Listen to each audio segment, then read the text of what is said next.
నమస్తే అందరికీ. ఐఎమ్ చంద్రశేఖర్. కులం కూడు పెట్టదు, మతం మంచినీళ్ళు ఇవ్వదు.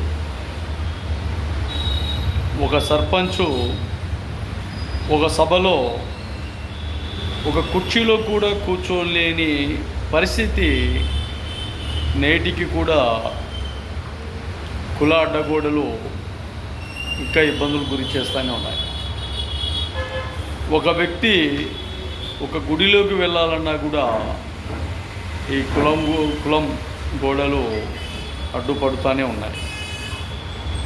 ఒక మతం, ఒక కులం, ఒక వ్యవస్థ, ఒక ప్రాంతం, ఒక రాష్ట్రం, ఒక దేశం, ఇలా ఎక్కడ చూసినా కూడా కుల ప్రస్తావనతోనే రోజువారీగా మొదలవుతే అది అధికారులు కావచ్చు, రాజకీయ నాయకులు కావచ్చు, అధికారులకు పుట్టిన పిల్లలు కావచ్చు, రాజకీయ నాయకులకు పుట్టిన పిల్లలు కావచ్చు, గ్రామాలలో ఎవనికి వానికి పుట్టిన పిల్లలు కావచ్చు, ప్రతి చోట ఇదే విధానాన్ని అమలు చేస్తే మీరు చేసే విధానాలు కాకుండా మళ్ళా మీ పిల్లలకు కూడా అదే విధానాలు అమలు చేయండి అని చెబుతున్నారంటే వాస్తవ రూపురేఖలు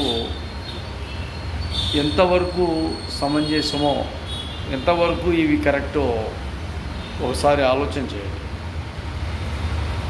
సర్పంచ్ కూడా కుర్చీలో కూర్చోలేని పరిస్థితుల్లో కూడా దేశ నాగరికత ఇంకా ఉంది, ప్రాంతీయ నాగరికత ఇంకా ఉంది, గ్రామాలలో ఇంకా అలాగే పరిస్థితులు ఉన్నాయి. కరెక్ట్ కాదు. బాగా మెదల్లో ఆలోచన చేయండి. పద్ధతి కాదు. తర్వాత మూల్యం ఖచ్చితంగా చెల్లించాల్సిన పరిస్థితి వస్తుంది. అది తీసుకొస్తాం.